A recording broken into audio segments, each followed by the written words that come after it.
Hola. Ahora estás viendo Palabra del Día, una serie de videos en la que te enseñamos a pronunciar algunas palabras en quechua. Así que nuestra palabra del día por hoy es Uski, uski, uski, la palabra quechua.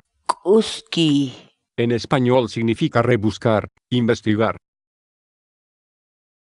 Por ejemplo, allintan uskinayki mana q'utuchikunaykipaq.